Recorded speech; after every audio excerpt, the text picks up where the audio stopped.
Ladies and gentlemen, please welcome Captain Jerry Yellin and Don Brown.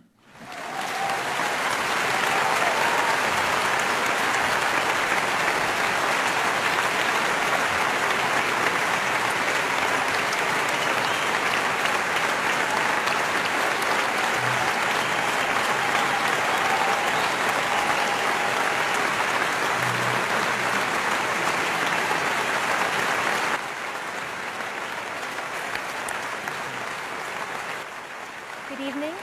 For those of you who I've not yet met, my name is Melissa Giller. I'm the Chief Marketing Officer for the Reagan Foundation and Institute.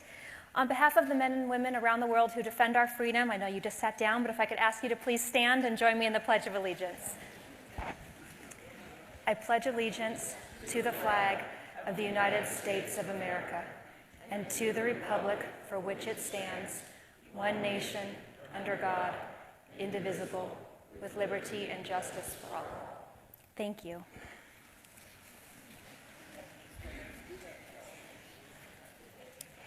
Ronald Reagan believed fervently in the greatness and goodness of America, and he knew that American strength was central to world peace. Nothing made him prouder than being commander-in-chief. You could actually see in his face how much it meant to him to receive and return a salute.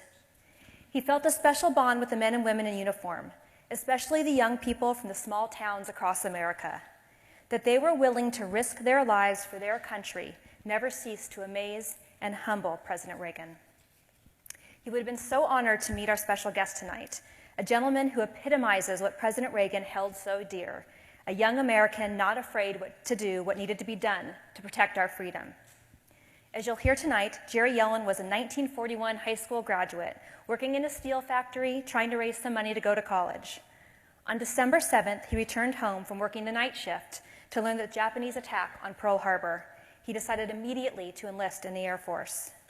Serving in World War II between 1941 and 1945, Captain Yellin participated in the first land-based fighter mission over Japan on April 7th, 1945, and also has the unique distinction of having flown the final combat mission of World War II on August 14th, 1945, the day the war ended. After the war ended, Captain Yellin struggled with severe undiagnosed PTSD, and he finally overcame a 3-decade battle in the mid-1970s. And he's now become an entirely different kind of hero, traveling across our great country, sharing his story, and bringing healing and hope to a new generation of veterans struggling and battling with PTSD. Captain Yellin will be joined on stage by Don Brown, a former U.S. Navy JAG officer who has gone on to become a national best-selling author and who had the privilege of conducting hours of interviews with Captain Yellin to write The Last Fighter Pilot. President Reagan once said, "Veterans know better than anyone else the price of freedom, for they've suffered the scars of war. We can offer them no better tribute than to protect what they have won for us. That is our duty. They have never let America down, and we will not let them down." Captain Yellin, thank you for your service. It's an honor to have you here this evening. Ladies and gentlemen, Captain Yellin and Don Brown.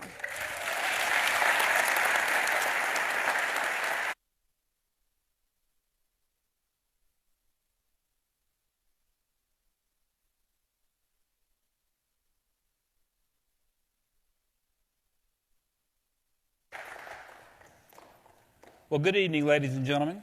My name is Don Brown. I'm an ex-Navy officer, a practicing attorney, and the author of The Last Fighter Pilot, the true story of the final combat mission of World War II. Now, my job tonight is going to be to spend a few minutes to prepare you to meet a man who is a national treasure, Captain Jerry Yellin, who on August 14th, 1945, flew the very final combat mission of the war, and whose young wingman, a 19-year-old kid from New York named Lieutenant Phil Schlomberg, was the last combat death of the war. But first, on behalf of Captain Yellin and the wonderful professionals at Reagan, and on behalf of myself as well, I'd like to thank the Ronald Reagan Presidential Foundation, the Library and Museum for not only having us, and we're humbled by your invitation, but also for using this prestigious forum to give voice to a great story that until tonight has never been told. This is a part of our history that has been missing, and I thank the Foundation for having us tonight. Melissa, thank you. Please give the Foundation an appreciation for that.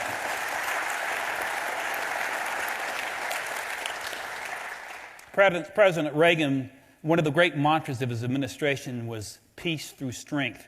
And because of the great strength and daring and courage of men like Jerry Yellin, today in America we enjoyed a period of uninterrupted peace in our homeland for a period of some 70 years.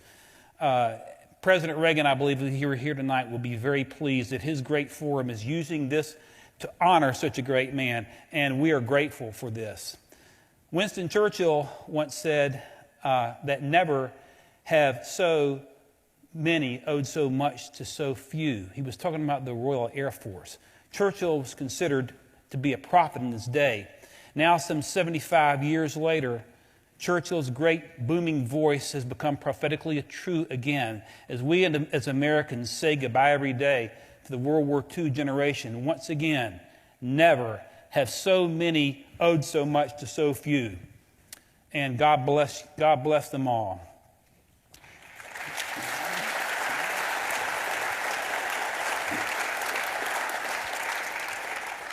Now, it was the morning of August 14th, 1945, on a windswept island thousands of miles from home called Iwo Jima. The sun had started to rise above the horizon that morning when dozens of young fighter pilots began to assemble to report to their commanding officers. 5 months earlier, U.S. Marines had stormed Iwo Jima in the heaviest and bloodiest amphibious invasion in the history of the Marine Corps. And just 5 days before that, a U.S. B-29 called Boxcar had dropped a second American atomic bomb on a city called Nagasaki. It was hoped that the atomic bombs would end the war. President Truman called the bombing off for a day or so to give the Japanese a chance to surrender. But the Japanese did not surrender. And so the president ordered the attacks to resume. These young pilots they would be part of the tip of the aerial spear in the great invasion of Japan. It was called Operation Downfall. America had already lost 400,000 men in World War II, but military analysts estimated that it would cost another 1 million lives if we had had to invade Japan. And on that morning, it appeared to these pilots that the atomic bomb was not working. Two young pilots, Captain Jerry Yellin, only 21 years old, and his young wingman, 19-year-old Phil Schlomberg, a kid from Brooklyn, New York, who could not even drive a car but yet was piloting one of the most advanced fighter pilot in the world, were called to meet with their commanding officer, Major Jim Tapp, to receive the orders of the day. The orders of the day required them to take off and to fly 4 hours one way in the cramped cockpit of a P-51, to engage in military targets on the ground, in this case, a Japanese military airfield north of Tokyo, and to come back. Lieutenant Schlomberg, who had flown missions with Captain Yellin as his wingman in the past, went up to him and said, "Captain, I got a premonition. I don't believe I'm going to make it." And Captain Yellin, who had taken Schlomberg under his wing, see, Captain Yellin and Lieutenant Schlomberg, as it turned out, were the only Jewish members of their fighter squadron, the 78th Fighter Squadron, which is part of the 15th Fighter Group. And Captain Yellin had taken Schlomberg under his wing and was like a little brother to him. So Captain Yellin had learned that when fighter pilots say that, "I don't think I'm going to make it," that premonition often turns true. So Captain Yellin tried to say, "Look, let's substitute somebody out. You got to have the eye of the tiger." He went to the commanding officer, Major Tapp, said, "I think we ought to sub somebody out," but Major Tapp said, "Only the doc can do it." Lieutenant Phil Schlomberg refused to take himself off that mission. So around sunrise, Yellin and Schlomberg take off, headed to Tokyo to carry out this mission today. And as that was happening, unbeknownst to them, in Japan, a great battle was taking place internally. You see, one of the reasons the Japanese had not surrendered is because there was an internal battle going on inside Japan as to whether they should surrender. And in fact, that morning, elements of the Japanese military were attempting a coup against Emperor Hirohito to prevent the surrender announcement from being made. They wanted us to invade. Schlomberg and Yellin had no clue. They carried out their duties. 4 hours later, they arrived over Tokyo, spotted their target.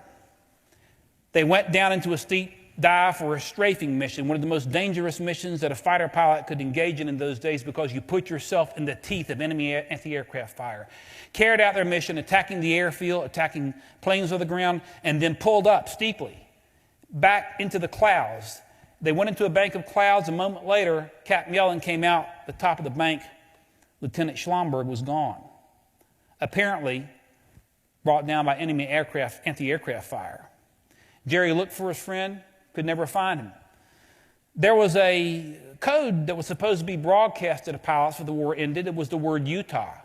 They never got a code.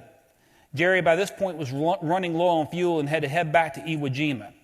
When he landed, he found that the war had ended and that his young friend, Phil Schlomberg, had become the last combat death of the war.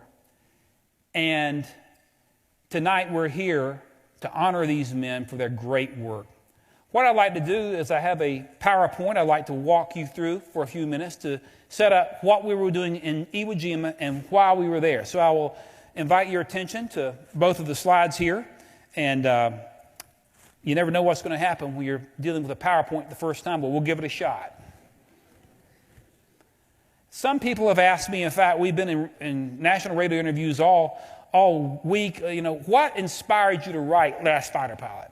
Well, I'll tell you, it was in the spring of 2015, I saw a YouTube that Captain Yellin had been back to Iwo Jima in March of 2015 to honor the 70th anniversary of the Marines invasion. The Marines invaded in February the 19th was D-Day of 1945.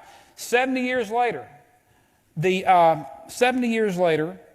these men had been invited back by the Japanese government, by our military, to honor them for their service. Very few were left. In fact, Captain Yellin was the only fighter pilot that was able to return. And I watched the YouTube, and I encourage you to go home tonight. I give homework assignments. So go home tonight and YouTube, find this on YouTube. It's only about 5 minutes. It's worth your time. He had come back to stand for and represent the men that he had served with. Many of them who had been killed in those air operations, many who had gone on to pass away later on. And as I was just gripped by it, I could sense that the man had a sense of total humility and that he had come basically not to stand for himself, but to stand for them. He said that the greatest honor of his life was to serve his country, and then went on to tell the story of the final mission. And I knew that I had to try to write the book. So I called Captain Yellin, and the greatest blessing of writing this book is meeting this man, and he's become my friend, and he's a true American treasure. This is the final chapter of a great war, which had never been told until now, the final combat mission of the war.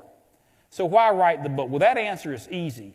First off, I wanted to honor these men, these two great Americans who flew the final mission. You can see their pictures there. It's Captain Yellin, and there's Second Lieutenant Phil Schlomberg.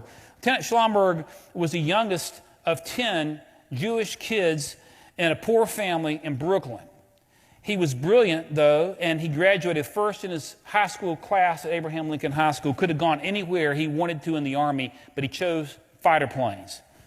Cut off at the year 21. This is Captain Yellin with his first plane on Iwo Jima, the Dory R. Standing with him is Lieutenant Danny Mattis, a kid from Clemson, who on June the 1st, 1945, there was a great mission to Japan. Captain Yellin had been grounded that day. The only time he was grounded in 6 months because of a dental issue. And Danny took Jerry's plane, the Dory R. This is Jerry briefing him on the mission. These fighters went up and got caught in a major storm that was really just took 27 of our planes, bopping them around like ping pong balls, and 27 wound up in the bottom of the ocean. You're looking at a photograph of Lieutenant Danny Mattis about 2 hours before he would lose his life for this country. And Lieutenant Schlomberg, his body was never found. And he now is commemorated the tablets of the missing at the Punch Bowl National Cemetery in Honolulu. You can find his name there, but there he is in the cockpit as a P-51. Flying an advanced fighter plane, can't even drive a car. It is unbelievable, isn't it? It really is. They're telling me to aim at the back door. There we go. Thanks for your help, guys. I'll need it. I also wanted to honor the men of Jerry's squadron. You're looking at the 78th Fighter Squadron. They were the best doggone squadron in the Air Force, weren't they, Jerry? There you go, see? You can take that to the bank. And you can see, this is an earlier picture. Actually, that's Jim Tapp, who was Jerry's last commander. You see Jerry right in the middle here. Jerry, you're still a good-looking guy, but this is Jerry's autograph right there, and the members of the 78th Fighter Squadron who were, he and Schomburg were both members of that squadron. I wanted to bring honor to them, and also I wanted to honor all the pilots, the 7th Fighter Command who served in Iwo Jima during the last 7 months of the war, and you see a collection of photographs there from Iwo Jima. There you see Mount Suribachi with the P-51s over the top. Where's my door? Here we go. Now, here we go. Everybody recognizes this photograph, right? It's the iconic photograph by Joe Rosenthal. We have the Marines pushing the flag up on Iwo Jima, and I just want to correct the record that in the original flag raising, there was a U.S. Navy member involved in that as well. Corpsman Phil Bradley, what are you laughing at down there? A little inter-service rivalry thing. But this is one of the greatest military photographs ever taken. People see that photograph, but nobody really knows why we took Iwo Jima. Well, the answer lies, this movie Memphis Belle is not actually historically correct, but there are some truths to Memphis Belle, and it underscores a point. In the summer of '43, we had been flying long-range missions from England into the heart of Germany, deep into the heart of Germany with B-17s and 24. Their mission was to strike the heart of Germany and to weaken Germany's industrial and military power for the coming invasion, which turned out to be Operation Overlord. But there was a problem. The bombers were out flying their coverage deep into Germany, and they were largely defensive. Look at that picture. They were flying beyond their fighter coverage and getting shot up by the Luftwaffe. It's the actual photograph of a B-17 with its wing shot off. And this is what happens without fighter coverage back in those days. All right. There were a large number of missions flown, and therefore it was a military success. However, it was costly. August the 17th, 1943, we lost 60 bombers in a single day as a result of these bombers out flying their fighter coverage.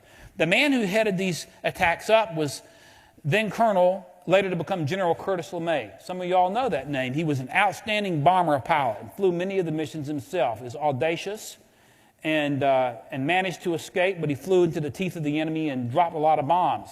By August of 1944, the tide of the war began to turn. We're now past D-Day. We have established a beachhead in Europe, and our forces are moving to the east toward Germany.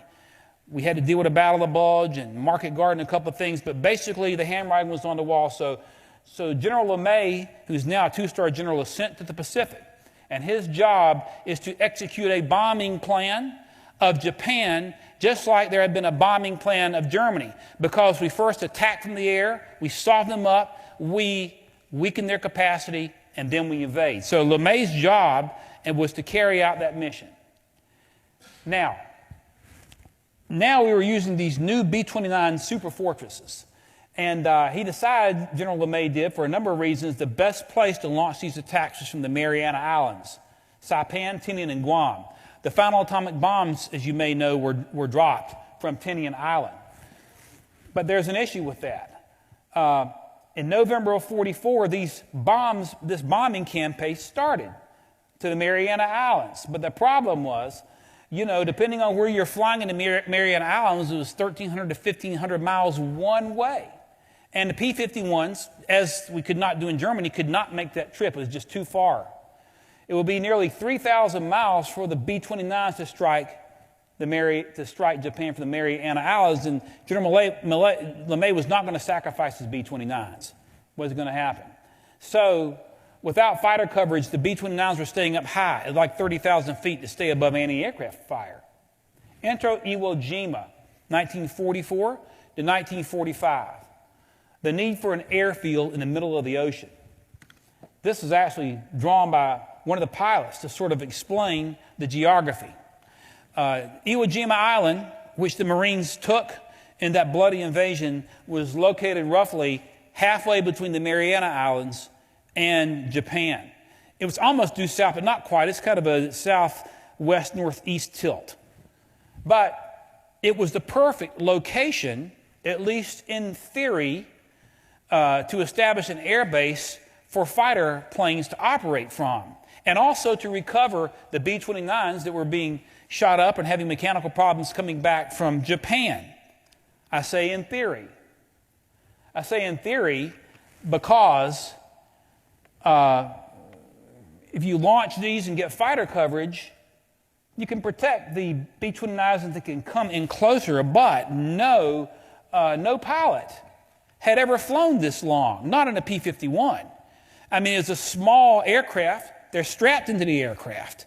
I mean, I flew, from Charlotte to Los Angeles day before yesterday, got up, moved around, yawned a little bit, got some extra coffee, went to see the flight attendant, I guess they call me on, all kinds of stuff. And even with the bombers, the crew could move around, but not in a fighter plane. So it was still potentially problematic because it was such a long flight. B-29 was large and spacious, but the P-51, I'd say, was cramped. It was 4 hours one way. They would have to carry out their mission and fly 4 hours back. Now, just imagine being strapped in any chair for 8 to 9 hours. Y'all sitting there, we're going to hold you for 8 to 9. The Reagan Library, as a teaching point, is going to strap you all in. We'll let you out 3 in the morning, Jerry. We'll go. They'll say strap, so you can appreciate what these guys were doing. All right? So they decided to give it a go. Now, I want you to know that all of these fighter pilots were volunteers. Nobody made them do it. On March 7th, 1945, they flew from Saipan to Iwo Jima from Saipan. And when they flew in, we've got this recorded in the book, and Jerry will tell you, the Marines had not finished the job. They had partially finished the job. Iwo Jima, when you look at it from the air, it looks like a pork chop. And at the narrow part of the pork chop is Mount Suribachi. All right?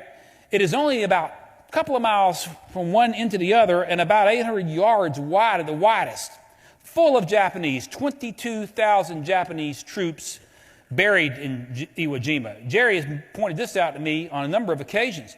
The Japanese were not on Iwo Jima. They were in Iwo Jima. And so the Navy had been bombing Iwo Jima, hitting it with battleship fire, artillery fire, naval gun fire, and naval aviation for several weeks leading up to the invasion, the Marines' invasion. But the Japanese would go in the hole. It was hard to get them. So when Marines hit, they came out. And it was rough. Then they run back in again. March 7th, the Marines still had not finished their job. So these fighter pilots come in over the top of Mount Suribachi and come in and pancake down onto one of the runways that the Marines had secured, South Field. When they landed in a hot zone. Jerry will tell you, and in the book we recount this, the first thing he noticed was the stench of death because there were bodies of Marines lined up in piles all along the runway. The flies are incredible. The first thing these guys were told to do is get a shovel and go dig a foxhole, and they spent the first few nights in a foxhole listening to mortar fire, not knowing if they would survive the night to get in their cockpit the next day. But they survived for a night or two. Here's a shot of Iwo Jima, a picture of it. Just in February, this is 2 days before the Marines invaded, 17 February 45, U.S. military photo. You can see the fire from the naval bombardment. It did very little good. So they landed and were reinforced. At first, the fighters were taking off the next day to come out and swing back around and help the Marines attack the Japanese. On August 7th, 1945, 1 month after they landed, they tried this first very long-range mission. It was the first of its kind. Jerry and his squadron mates strapped into the P-51, and as the B-29s came over from the Mariana Islands, they took off. 8 hours one way, protecting the B-29s. The B-29s dropped their payload and came back. It would be the first of 19 long-range missions this man would fly. the first of 19. It's just hard to imagine the circumstances under which they were operating. So Captain Jerry Yellin would wind up flying really the first, he would be among the pilots flying the first combat mission ever flown by an Army Air Force fighter pilot over Japan, and the very last mission of the war itself. Between that first and that last flight, Captain Yellin would fly another 17 combat missions over Japan. A number of his friends would not make it back.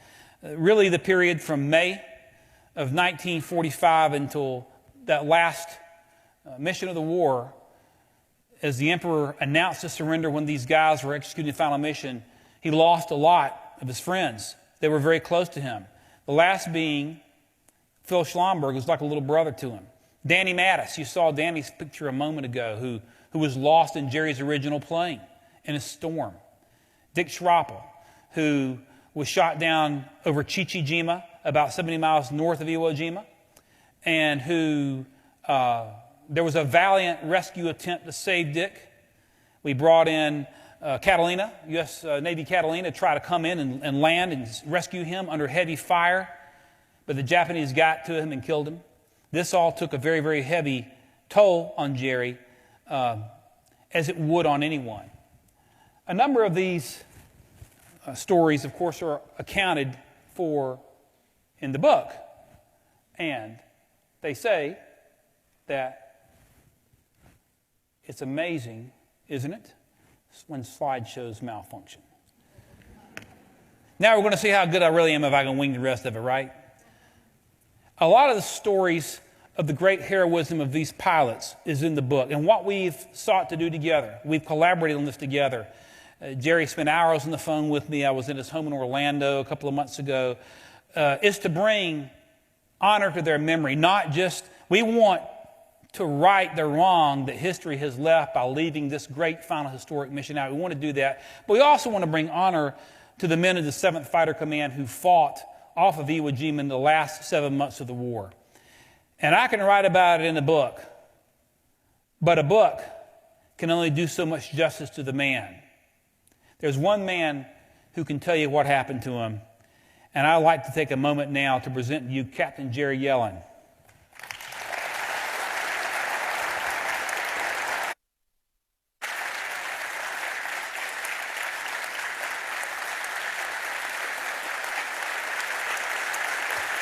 Thank you. Thank you all. Don, I have to ask you a question. Are you talking about me? I'm talking about your other brother, Jerry. I was just one of 16 million Americans who served their country in World War II. 16 million of us put on a uniform and went to war against Germany, Italy, and Japan. And we won that war. And Tom Brokaw wrote a book called The Greatest Generation about the fighters, the people who were on the front lines. But I have to look at a different perspective of the Greatest Generation because I flew with 16 guys who didn't come home. There were more than 400,000 Americans lost their lives in World War II. And when the war ended, we created democracies of our enemies. We created a democracy in Japan, in Germany, in Italy. And today it's 2017, 72 years after 1945. And those three countries are allies and supporters of who we are. And the two countries that we fought with as allies in World War II, Russia and China, seemingly today are the enemies of the world. I've had a very, very long and wonderful life. In 1983, I was a major consultant to the Bank of California, Wells Fargo, and Bank of America in San Francisco. And they asked me to go to Japan in 1983. And I looked at the guy as if he was crazy. They wanted me to speak to the Mitsui Bank Group, a huge conglomerate of banks in Japan for investments. And I looked at the man and asked me, and I said, I'm too busy, I can't go. I was married, I met my wife on a blind date on Good Friday, 1949. She passed away in June 2015. We were married for 65 years. And in 1983, I came home and I said, Helene, you know, I turned down a trip to Japan today. And she looked at me and very quietly said, Jerry, not once have you ever asked me if I wanted to go to Japan. In October 1983, I went to Japan. And I have to tell you, it was a life-altering experience for me, because what I saw and what I thought I knew were two different things. I met people who were real people. They were mannerful. They were cultured. They were educated. They were just an incredible experience that we had. And on the last night that we were there, Helene looked at me and says, you know, Rob would love Japan. I have 4 sons. My oldest, David, is to be 68 in November. My youngest, Robert, will be 58 in August this month. And she said, Rob would love Japan. 1983, he was a senior at San Diego State University. Let's give him a trip to Japan for a graduation present. So I came home, and I agreed to that. And I said, Rob, we want to give you a present of a trip overseas. If you choose to go to Europe, you got a 1% chance of going. If you choose to go to Japan, you got a 99% chance. She said, I'll go to Japan.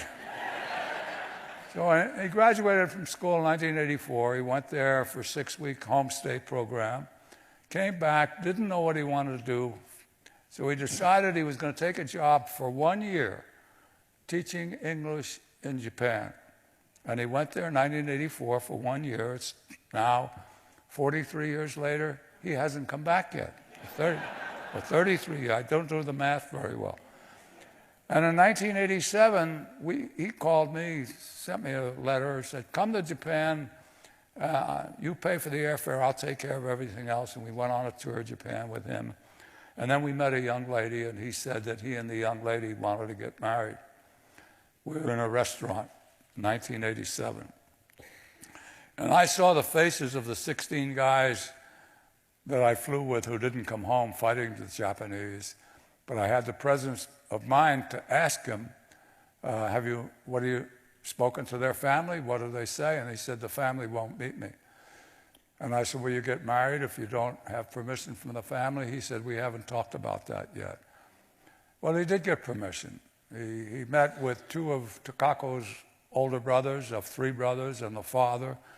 And the 2 brothers grilled him and made him promise that if the wedding took place, that he would never, ever move their sister away from Japan, and he agreed to that.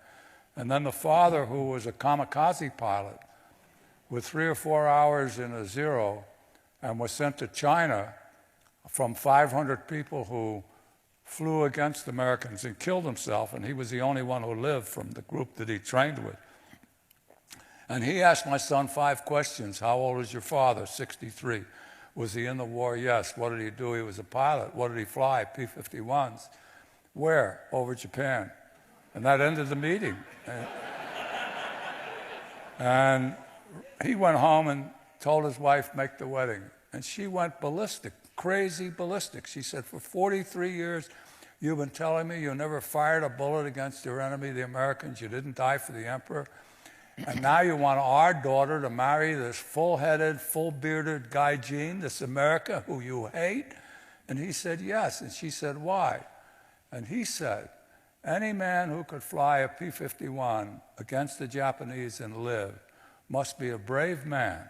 And I want the blood of that man to flow through the veins of our grandchildren. So today I'm the grandfather.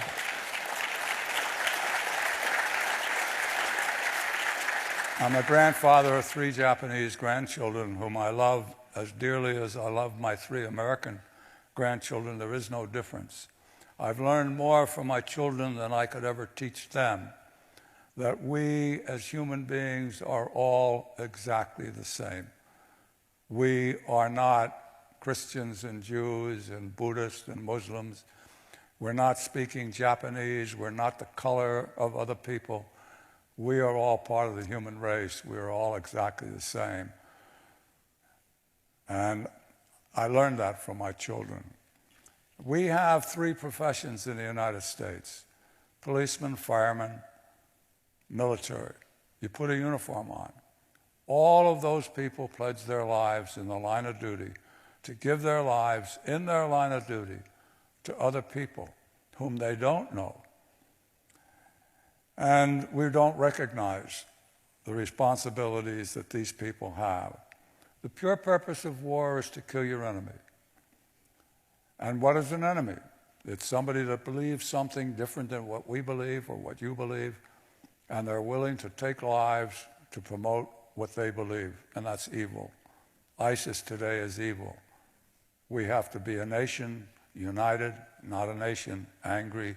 We have to unite ourselves as human beings with all the nations of the world, because the difference of 1935, 1941, 1945 is science.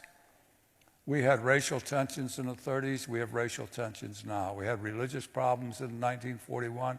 We have religious problems now. But science has created nuclear warfare, nuclear weapons.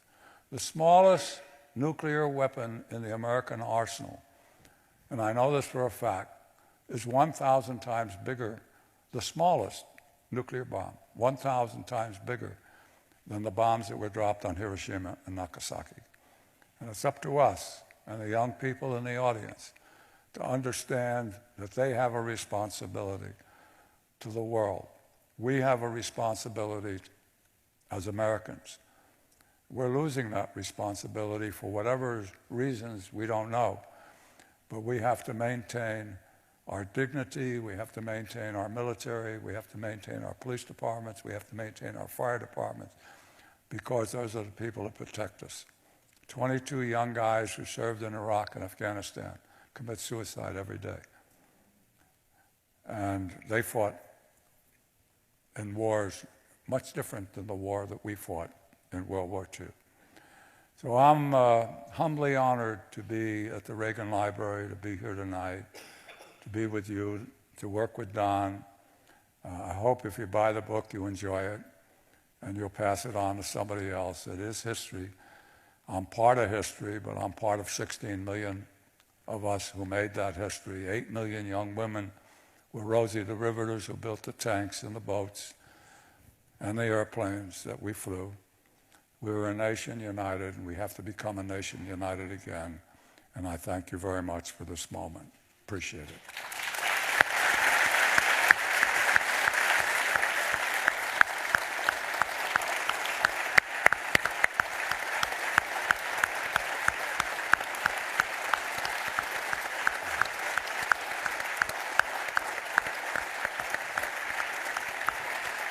We're going to have a seat, and we're going to talk a little bit. Captain Yellin, those are words of wisdom that everyone needs to hear, so please keep spreading your message. So we're going to take questions from the audience now. We do ask that you raise your hand. We have staff members in the audience with microphones.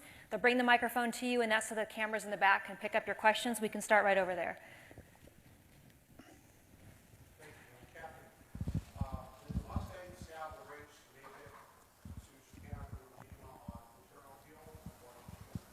We used external wing tanks to fly to Japan, 205-gallon external wing tanks.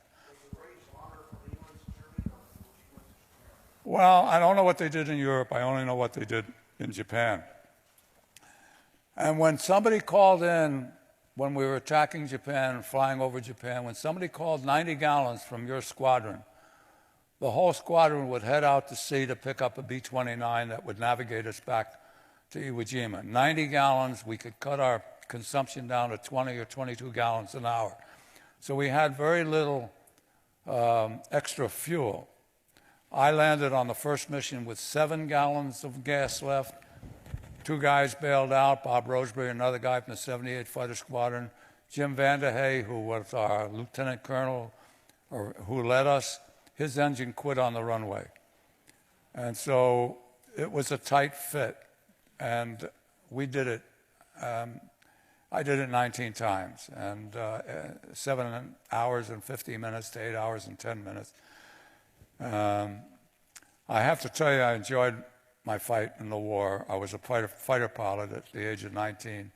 You needed 2 years of college or pass an equivalent exam. I passed the exam, and I became a fighter pilot, and I fought for my country. It was the greatest thing that I ever did in my life. But I hope nobody else ever has to do that.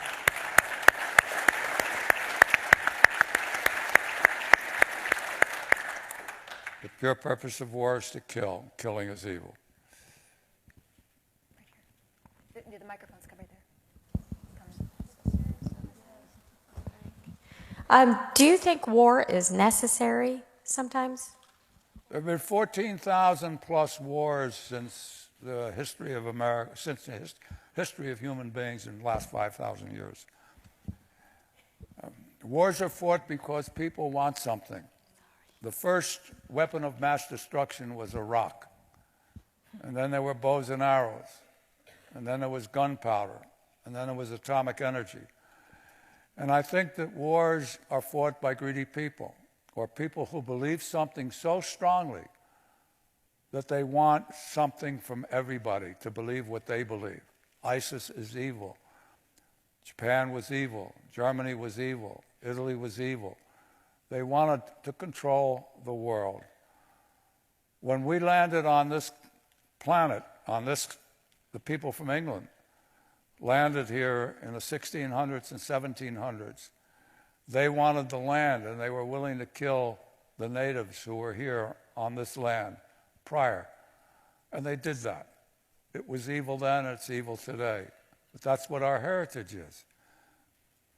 And war that we fought was a defensive war, and that's okay to do. We have to join together to fight ISIS, to get rid of people who are willing to kill other people for what they believe. So you can have a religious belief, you can have a political belief, as long as you don't force it upon other people for your gain. That's the way I feel about war today.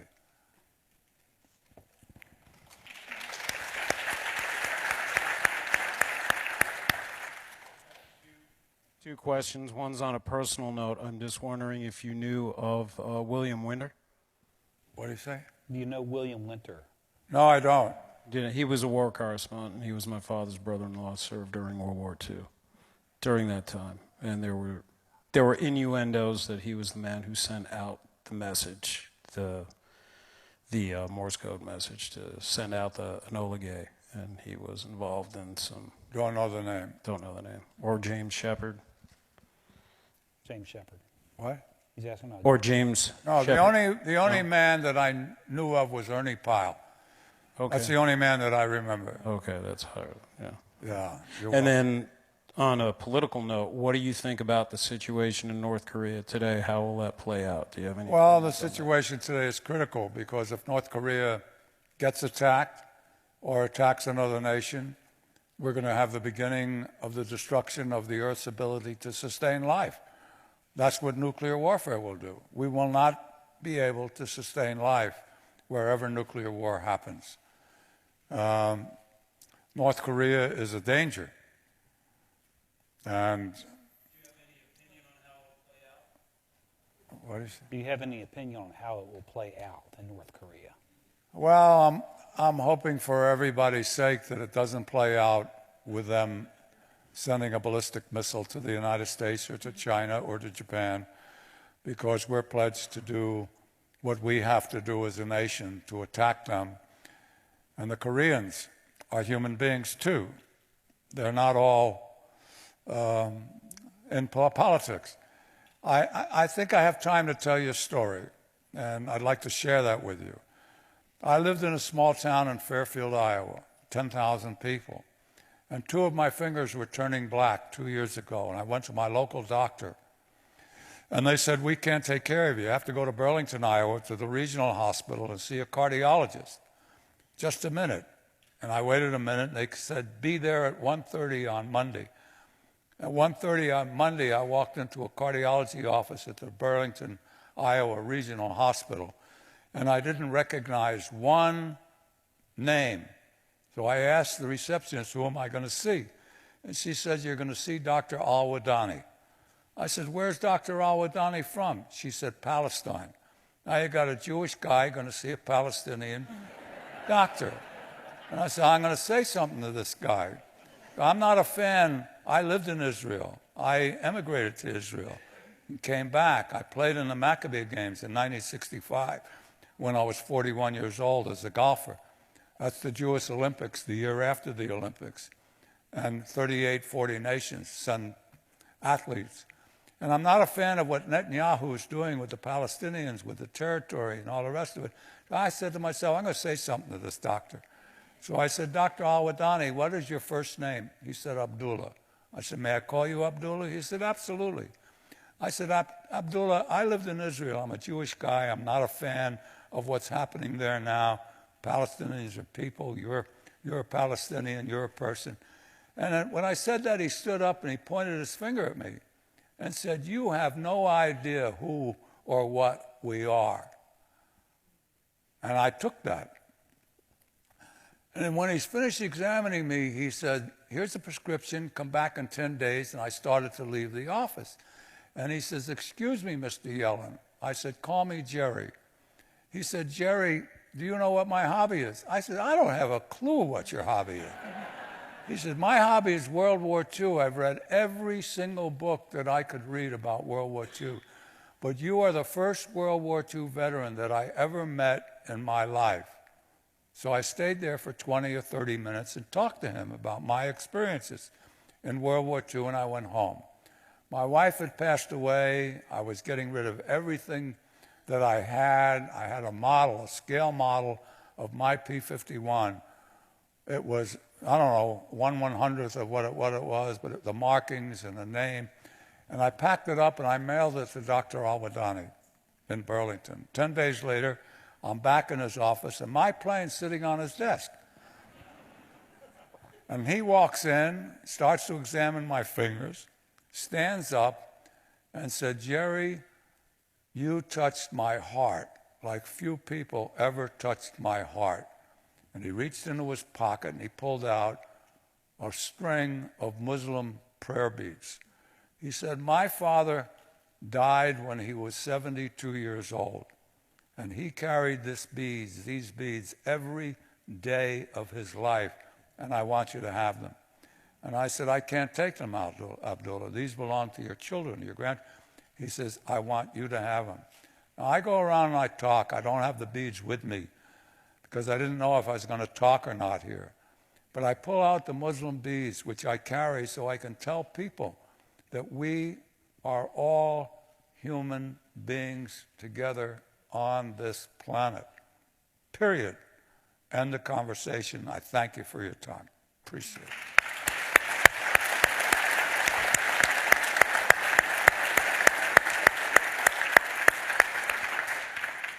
It's an honor. It's an honor to be in your presence. My father-in-law was also in World War II, and have my little girl who's 9 years old here with me today, and we are just honored to be here. I wanted to ask you, if you were to speak to children, what would you convey to them besides the story you just conveyed was pretty powerful, but what else would you maybe... Well, I speak to children a lot. Awesome.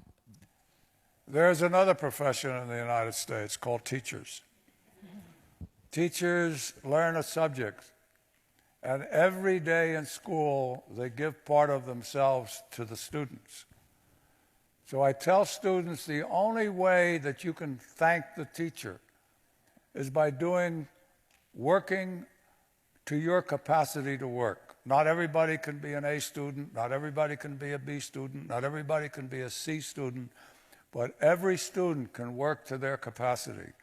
And if the young people do that, work to their capacity, they're telling the teacher thank you, and they're getting more knowledge. So that's what I talk about to a 9-year-old girl.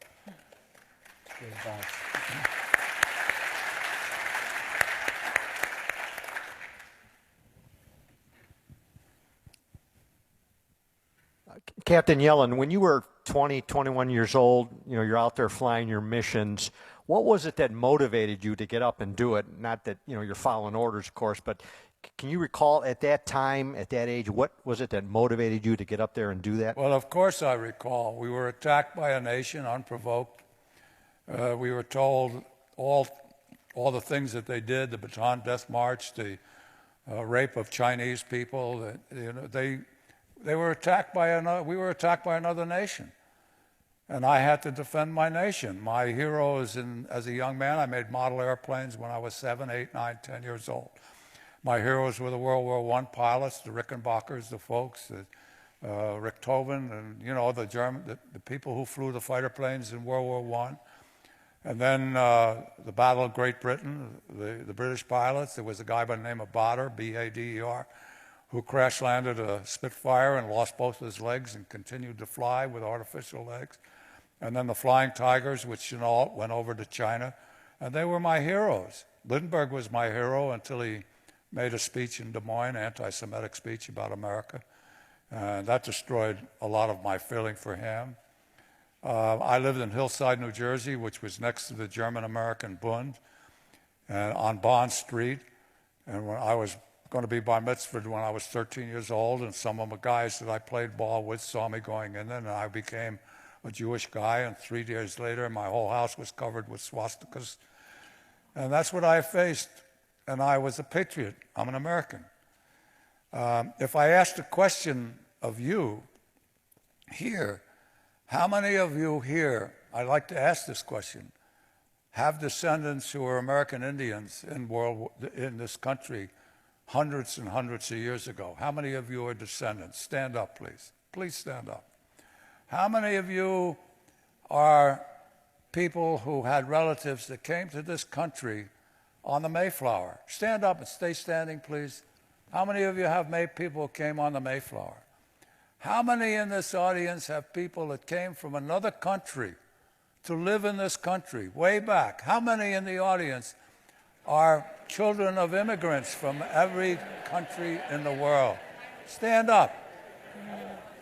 There isn't anybody in here, except if you're a Hawaiian, that is a Native American. We're all immigrants, and we cannot forbid them from coming to this country.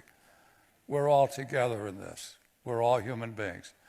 I put it to you this way. Men are planters of seeds. Women are nurturers of life. And any man in any country can fertilize the egg of any woman in any country. It comes with the territory. Nobody goes to fulfill the purpose of what life is, all life, which is to recreate everything, the birds and the bees and the human beings, recreation. Nobody in this audience that has children went to recreation school. It comes with the territory, and we do that. And that's what the purpose of life is from my viewpoint. It might not be from your viewpoint. I'm not trying to tell you something. It's what I believe. I saw it when my son fertilized the egg of a Japanese woman and gave me 3 grandchildren. We're all the same. More questions?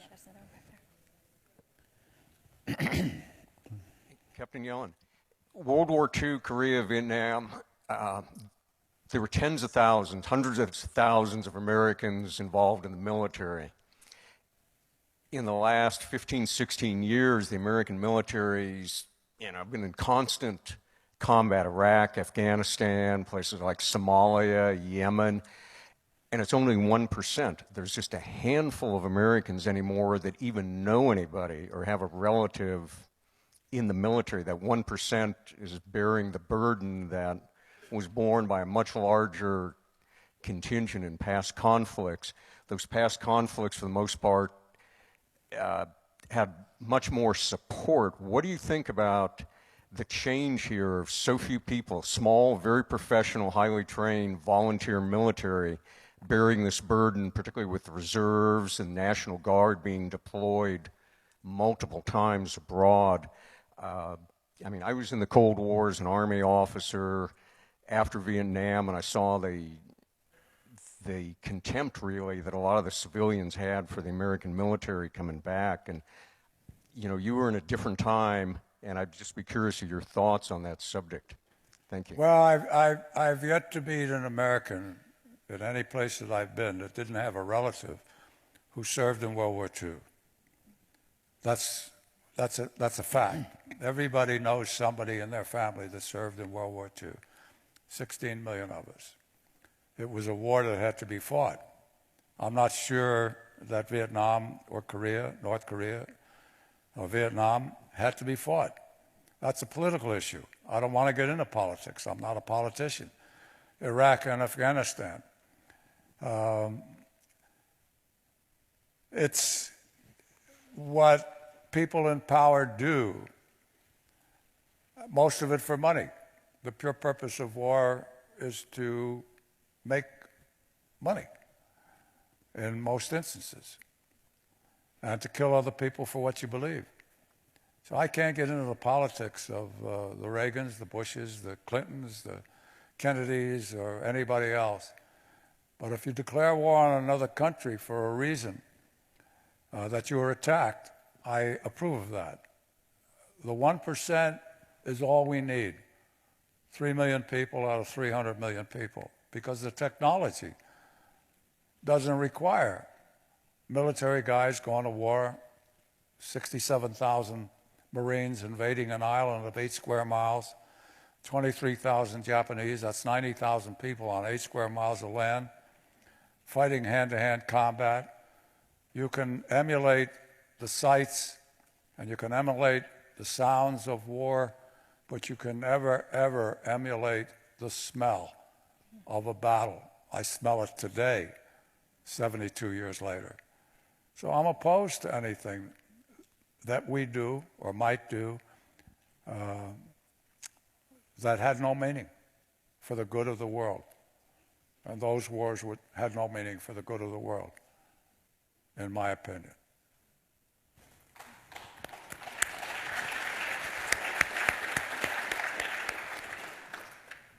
Sir, before my question, after this presentation, I'd like to shake hands with you and give you a hug, if you will let me, to thank you personally. I'm looking for someone I'm right to hug. here. I'm right here. I know I'm short, but I'm right here. And I wore miss my wife. We were married for 65 years. I travel a lot, alone. Don is not much fun to be with.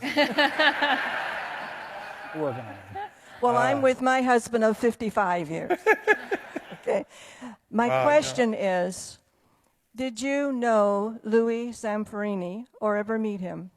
I was in the company of Zamperini's son. And Zamperini, the book on Broughton was a book that I could not read. Yes. Because of some of the things that she wrote about that weren't true. But Zamperini was a hero, and he was a prisoner of war for several years in Japan. Everything that she wrote about Hildebrand happened to him, and his picture is in the Blue Room of the Pentagon. My picture is next to his because I'm a Y and he's a Z, and that's the way they do it, alphabetically. There was a guy, William Manchester, who wrote a book called Out of Darkness. It was his story of a Marine when he went back to all the islands, professor emeritus of history at the University of Vermont. And Out of Darkness, on page 223, he said, now that Iwo Jima was taken, we could begin the bombing of Japan, which was not a fact. That destroyed the whole book that he wrote for me just because I was on Iwo Jima. So I wrote him a letter saying that he owed the fighter pilots an apology because we began bombing in November from the Mariana Islands, Guam, Saipan, and Tinian. And 6 months later, I got a letter back from William Manchester. And he said, Captain Yellin, the only thing that I'll apologize to you for is that it took me 6 months to write you a letter. So what if I was wrong? Well, people write about history, and sometimes they take liberties with facts. And Mrs. Hildebrand, or Miss Hildebrand, when she wrote the book Unbroken, took a lot of liberties with the facts. Mm-hmm. He was still a hero. Oh, yes, absolutely. Yes, and the Japanese were not human beings in 1943, 44, 45. No. They didn't become human beings until MacArthur went there and showed them what a democracy was like, took away some of the power from the emperor, and showed that he was a person. He wasn't a sun god, which is what they believed, which is what their military believed, more important than what the people believed. I've spoken to many Japanese people in their 70s and 80s who thanked me for being an American and dropping the atomic bombs. Because when they were 8, 9, 10 in school, they were prepared and ordered to learn how to make Molotov cocktails, to use them to kill Americans when the invasion came. And it never happened. So the atomic bomb not only saved my life, but it saved the lives of millions of young Japanese people too. Yes, ma'am. So we only have time for one more question, and we did have a microphone here a second ago. So I have a question from a friend of mine. Oh, okay, so we'll do that. That'll be the last question. Brian Frankish. Brian Frankish is the executive producer of one of the finest movies ever made called Field of Dreams. Brian Francis.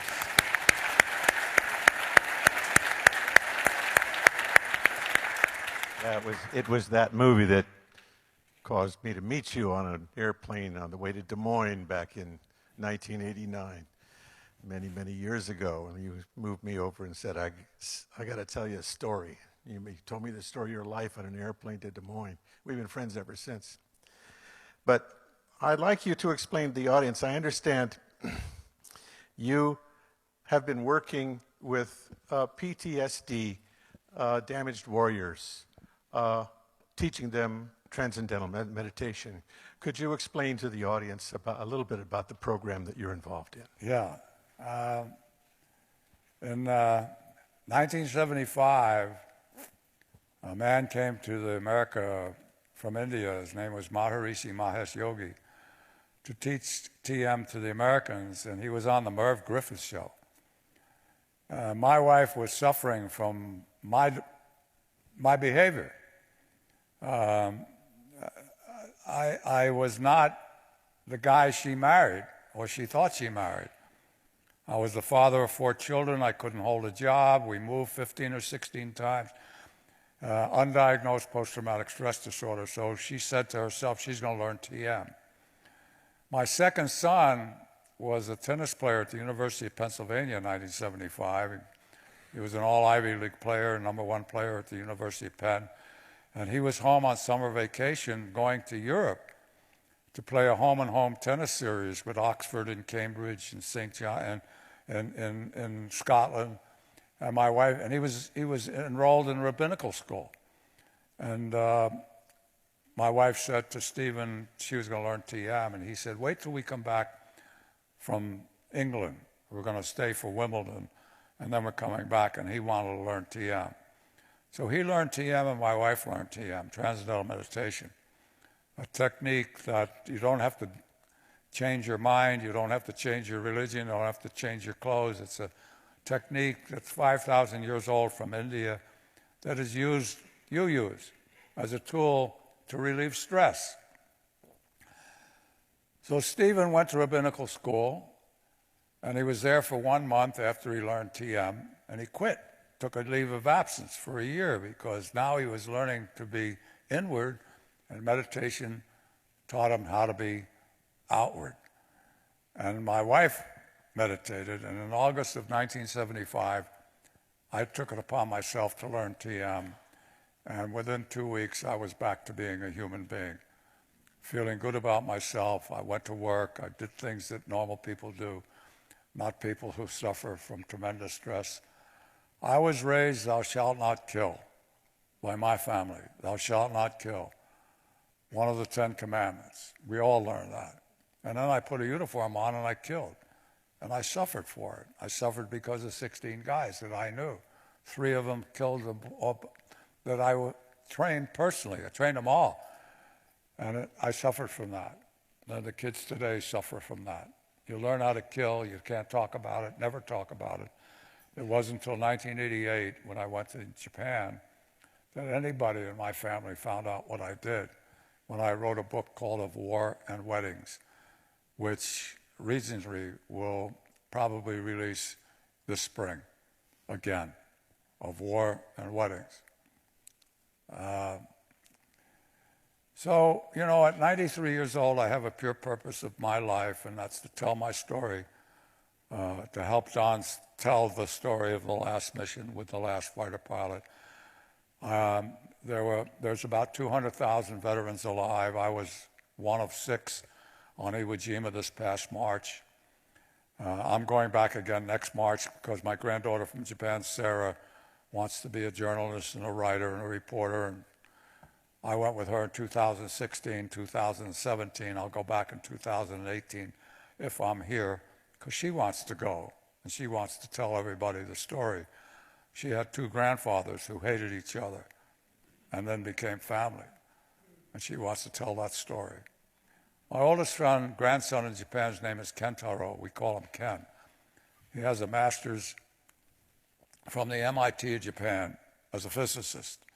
His brother Simon, S-A-I-M-O-N, my father's name was Simon, went to the University City of London to study philosophy, which he graduated from as a philosophy student in 3 years on a 4-year course, and was awarded a full 2-year scholarship at Oxford to get his master's in philosophy, which he graduated from in 1 year. So these kids are bright kids, and Sarah she's at the Tokyo School of Foreign Studies, and she wants to be a journalist and a writer and write books and stuff like that. So they're going to make a contribution to the world, the same as my grandchildren in America hopefully will make a contribution. And I found out from them what my life is now. I give it to you willingly and humbly and happily, and I'm just in awe of the things that have happened to me in my life that didn't happen to the other guys who are my age. And I can't thank you enough for being here. Thank you again.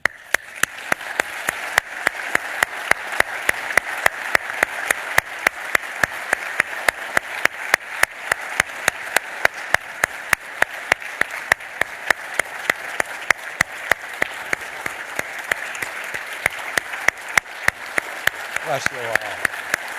Thank you. Captain Yellin, Don, thank you both so much for being here today.